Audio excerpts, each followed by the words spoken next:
Hi, and welcome to day 9 of 24 days of Christmas and security and whiskey, which is the most important thing. I've got Lee Hutton from BCS with me again today. I think you're back on the rum, aren't you? I am. When are we going to get you on the whiskey? That's the question. It's. You know what? The next one. The next one. I'll do it. I'll do it on the next one. The next one, brilliant. Okay. Yeah, I'll do it on the next one. Right. What have I got? I've got Oban, 14-year-old. Excellent. This one's quite a dark colour compared to some of the other ones. What's your rum today? Is it? Yeah, still Morgan, Captain Spice Morgan. Captain, yeah. That's the right way. But it's just got a bit of lime in it, just a dash of lime. Excellent. Well, I've gone for my crew one because I'll be honest with you. Tonight's you can't really see that. I have to put it right in front. Oh yeah, I can see that. Yeah. Tonight's talk is about physical security, and this is an area actually I would say I'm not an expert in. So I'm really looking forward to learning some stuff, Lee. So over to you and see what you come up with. I love physical security. I've always, just from previous jobs, I've always sort of been able to get into places quite easily, and you'll be quite surprised how scary easy some things are to get into. But a lot of people, they sort of consider physical security really only about locks and, the gate and, maybe the alarm and things, but it actually does go into quite a bit more depth. Physical security is sort of broken up into sort of 4 areas, really. More controls. I'll go on to some paperwork later on, but control side of things. You want to start with deterrence, as in deter people. You want to get denial, so stop them gaining access would be the next stage. Detection, so we want to pick up when bad people are trying to get in, and then delay, so that whoever's got the alerts or the police or whoever needs to come, they can have time to get there and hopefully catch the bad actors. So deterrence is sort of more, your deterrence controls are more like big floodlights, because we're not just talking about small offices. You could have a big warehouse, you could, all different sizes. CCTV is a really big deterrence control, because people will notice that they are on camera. Sometimes they don't care. Gates, control points, they're called man traps. So Okay, like if you had maybe you have a security guard, some of our clients have got security guards. You go up to the door. Hi, who are you? I'm here to see so and so. Right, come in. We'll pat you down or whatever. I mean, everyone's got their different processes. That's called a man trap. You've got your guard dogs, generic old school. I think they go back years. Security guards I've already mentioned. So they're sort of your deterrence.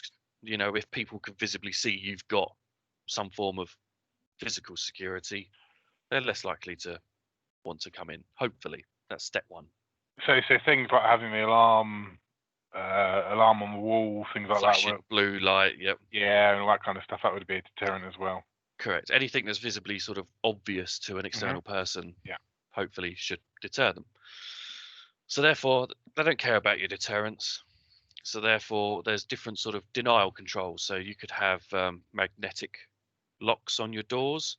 You could have key fobs, or a form of authenticated entry, sort of more denial, but also you can't get in without a key card. Yeah. And key fobs and cards are actually, I see so many times where people have these systems implemented, but they don't ever document who's got what access to which fob. So I've got fob 1. Someone else has got fob 2. I've lost fob 1. Where did you lose it? I have no idea. So there's a fob out there that could gain access to your door. Yeah. I see so many people that don't ever go and delete fob 1. They just give out fob 3 to the person. So now there's 3 there's 3 out there in the wild. One of them's sort of AWOL, and that goes to sort of what I touched on about the paperwork side of things. Physical controls, physical security is, as much as it is hardware and these sort of things, it's about paperwork and having proper documentation and processes in place. do you have a piece of paper that says, or computer generated document that says, if someone loses a fob, you must delete this and give out new one. And but if I always like to say, don't rely on common sense. Just Yeah. because you think it should happen doesn't mean people will do it. So if you've got a process in place or a document in place, people have got that to fall back on and follow if they need to. Would you recommend that people audit like the fobs and key cards and things like that every now and again? 100%, always.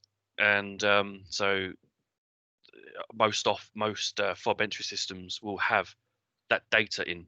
Some people use it for their roll call, as in so you might have a process in place that says, I don't care if Bob let you in, you must at least swipe in as you're coming through the door, Yeah. just so it knows you're in the building. And then you could sort of pull that data in an emergency and say, a roll call, so a fire, so you go outside to your fire point, at least you know everyone's in the building. Yeah. Some people do use that. I'd say you should audit that as well, because all of a sudden you see Sam keeps coming in and out. Well, Sam hasn't worked in the building Sam hasn't worked for us for 6 months, but his fob's still coming in and out. You're gonna have to start sort of looking into that a bit more. If you know what fob Sam had, right? That's again, and sometimes I've had it where not necessarily for business, but I've had a fob system where just cut losses, start again, buy all new fobs, redo it all, send it out. Sometimes that's the only way. Yeah. So that's sort of more your sort of denial. So we want to sort of stop people getting in the building that's sort of more above and beyond just a key and a lock, because I can get into those quite quickly. It's scary, isn't it? Actually, how there's a TV program about ex-burglars, wasn't it, breaking in, advising on home security and things like they that. are the best people. That's why hackers get employed. Yes, well, yeah, exactly. But these double 5-point doors and things like that, they're getting through those in seconds. 3 seconds, 4 seconds. Double glazed doors are the easiest ones to get through without kicking them in. There's a bar about this big, and you'll notice your double glazed doors sort of like an oval shape, like a yeah, it's like that, and it only needs about 2 or 3 millimeters. You hook it on the end, and then because of the bar's quite long, you lever it down, it just snaps it in the middle, and then use like a skeleton key, and you're in. And it's no noise. You can't hear it. And it is scary how simple and easy some things are to get into. So we want detections. The next sort of phase is detection. CCTV and motion detectors are pretty much the big large ones out there. You can have that do things like, if sort of CCTV's been sort of recognized movement after certain times, alert this. You can a lot of systems have this, and a lot of systems nowadays use artificial intelligence to say, is that a cat, is that a man or a car? And one important thing about CCTV is, where's that data? A really important sort of part of physical security is having the evidence to back up if someone broke in or if something went wrong. And indeed. Who's got it? And often you'll find it's just in a DVR somewhere, or anyone can just take it, and it's not backed up off site anywhere, and it often gets forgotten. And it's that cab that everyone's lost the key for, right? And it's just hanging open. Yep, the police are knocking on your door saying, "Can I see CCTV?" And you can't give them a copy, or it's the wrong time. That's another good thing about security, or just in IT in general. Make sure your device is the correct time. It makes so much difference when you're trying to review sort of what's happened at what time. Your key fob entry, at 1 minute past, so and so logged in. At 1 minute past, you should be on a CCTV system. So, that's really interesting. I mean, even just in IT support, I was looking at a crash server the other week, and it flipped its time when it came back up. So it was logging at, say, 9:01, 9:02, and then suddenly it was 9:01 again. And it's like, what's gone on here? Because the clock on the time of the clock had gone backwards by a minute or two, as it had synced with the time source again. And that was just an absolute right pain to work out what was a good event log entry and what was a bad event log entry. And it does make a big difference. I can see that with CCTV. That must take, trying to work out, you're probably looking at, sundials almost to work out what time. Often if I was looking for something, right, the bag was there at 10 o'clock and it wasn't there at 2 o'clock. Right, now I can now find out where it is. But yeah. Time is important across any electronic device, really. And sort of the last sort of phase is that delay thing. Now that sort of is a sort of amalgamation of the three we just spoke about. It's sort of the last line of defense, and it's a combination.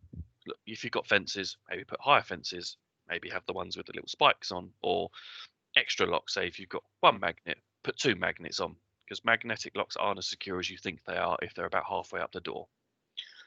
So generically they can take about 600 pounds of force, which is about a mini.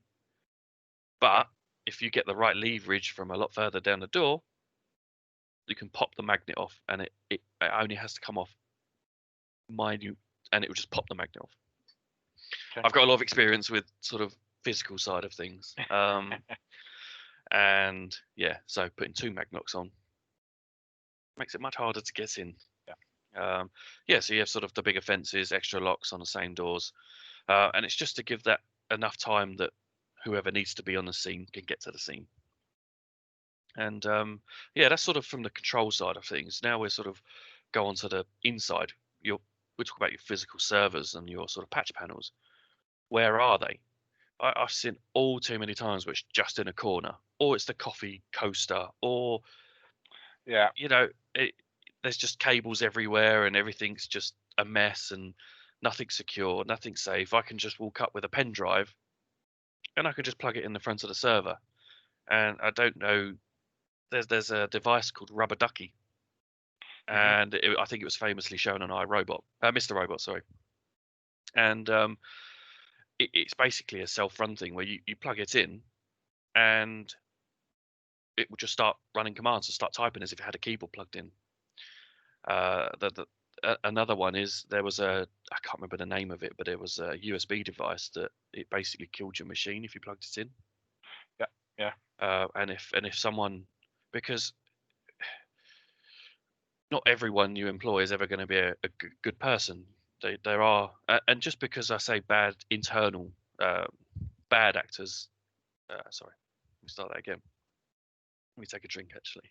I'll take yours from last week. Yeah. Just because so you might hear the word internal threat. Now, internal threat doesn't just mean a bad employee. You can also sort of internal threats are also accidents. So you're trying to reduce. Most of them, aren't they? That's the thing. People have good intentions and bad things go wrong off the back of it sometimes, right? And if your servers are just there and someone trips on it and throws a coffee over it, it might not sound like it's physical security, but ultimately it is. Yeah. Your servers need to be in a place where you reduce the threat to it. And that should be in a locked cupboard where only certain people that are documented have access to it.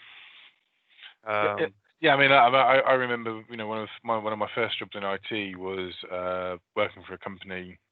I had a server room.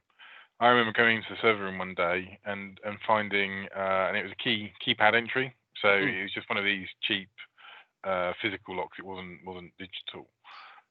Finding the warehouse manager snogging one of the employees because they got the code right, and that's where they go to have their naughty time. It just so happened I had to go in and change the backup tape. It was that long ago. But that's bad physical security, right? That code's got out. Yep. There's all sorts of things you can do, and a lot of it relies on documentation. What is your process to deal with that code? As when someone leaves, do you change it? Do you just change it religiously every month? It depends on what's behind it, and there's a risk factor that you have to determine, and risk assessments. That in itself is that's a whole different topic. I don't have enough whiskey for that one tonight. No, you don't. I've been doing one recently, and it's massive. So,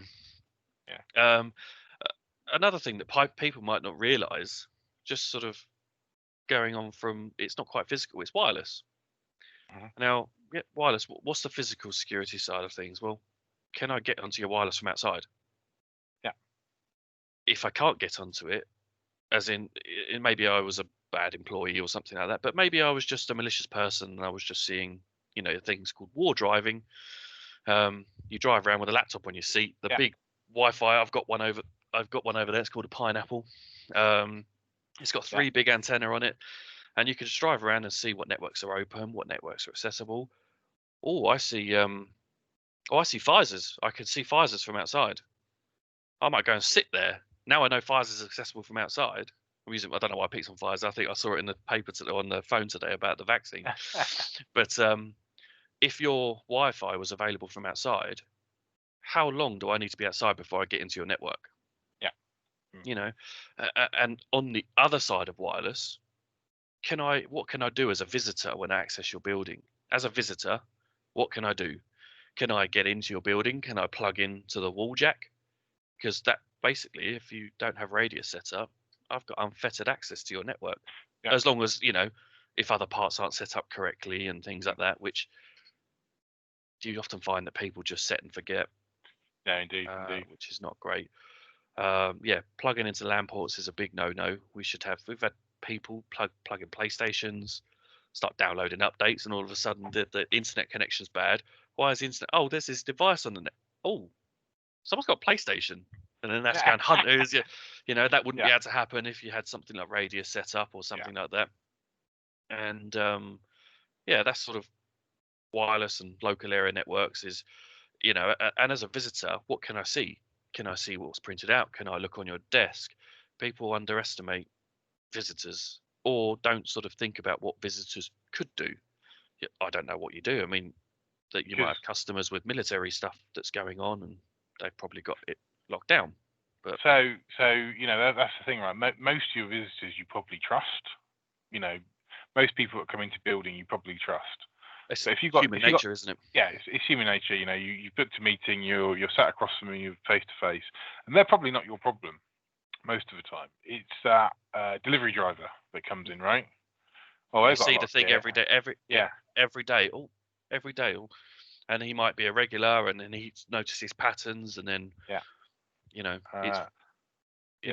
ISO 27001. So we've got a lot of policies in place for visitors and things like that. So suddenly, you've got the recruitment company that come around. Recruitment companies when we were back in our office, back in the golden days of 2019, when we could actually go to the office, we would get recruitment companies come around 2 or 3 times, right? It doesn't take much for them to say, "Oh, can I just use your toilet?" And then probably they're unsupervised for a bit. And if you've got a network port or something lying around, a server that's out of the cab, guess what? They can plug something in. I'm not saying they're going to, but they can as well as I do, MSPs are hot topic this year. We're the key holders, we're the gate holders, for lots and lots of people, and we're in a position as MSPs to destroy multiple people's lives overnight. And other people are now becoming aware of that.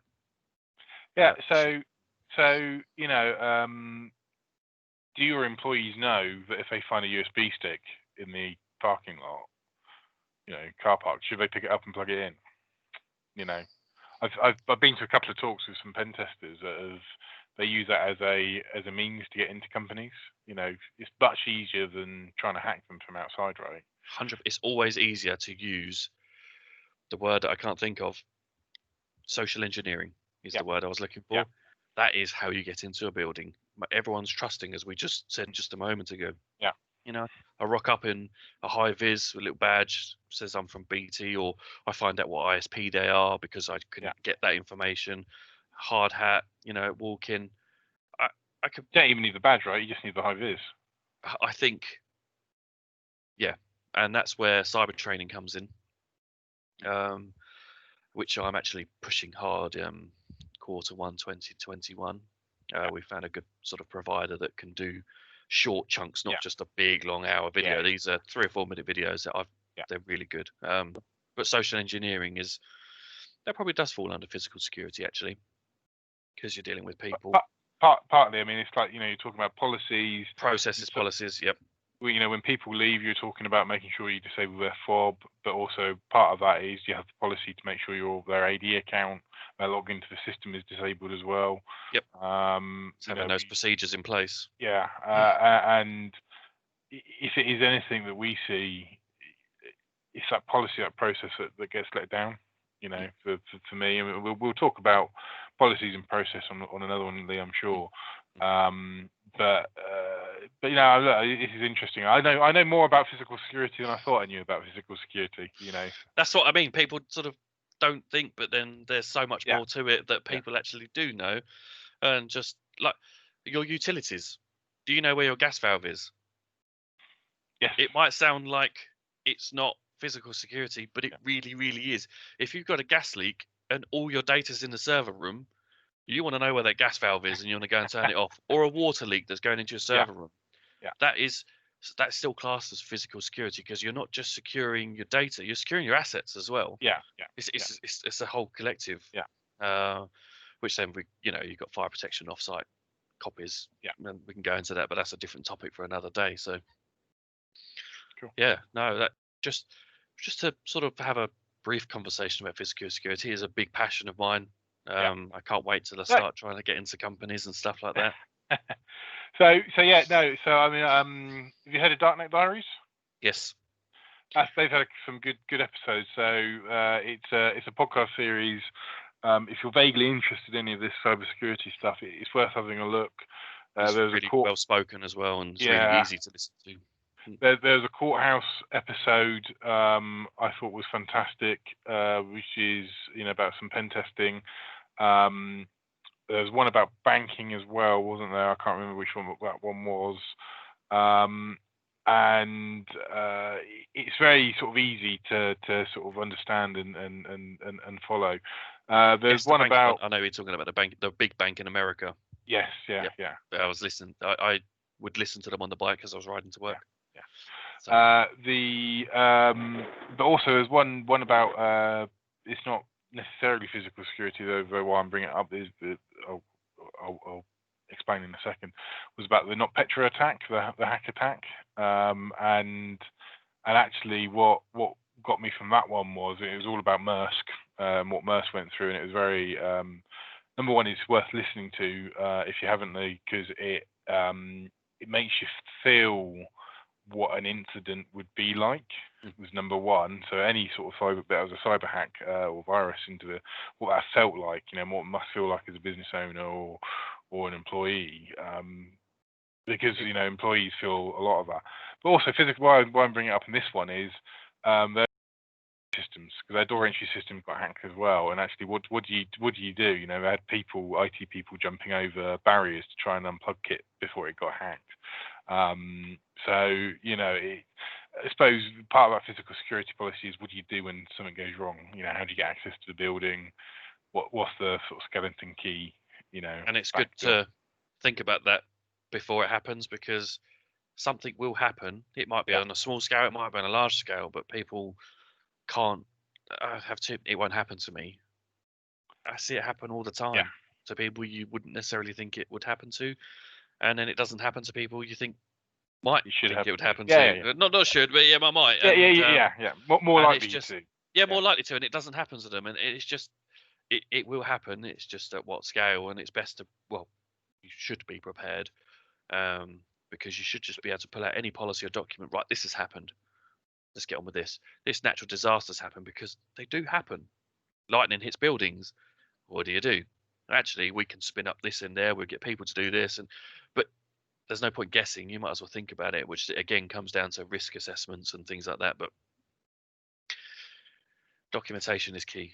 Documentation and following it as well, and making sure people are following it, testing it, isn't it? Testing. Cool. I mean, like you say, natural disasters, bits and pieces like that. But most of us work off a trading estate, and we have heard and we have known trading estates just be shut. There's a fire in one of the other units, so your building's not affected, but they've got gas canisters because it's a garage or something. We had one local to us just before COVID, and it shut down a lot. So what do you do if you can't get to the office, right? As well. So I suppose that comes into the physical security side slightly as well. It is. Have you got anything else on physical security? No, not today. Not today. Cool. No. Thanks for that. We're going to get you back on. I'm not entirely sure when. Actually, one thing, Lee, you might be able to help with. You might know a few contacts. I'm looking to do some fishing, getting some users on for fishing. Go through some fishing examples and give them a little test, see what their score is. I'm talking to a couple of my clients. I don't know if you want to bring a couple of your clients along, and we can go through that together at some point. We can talk about that off air.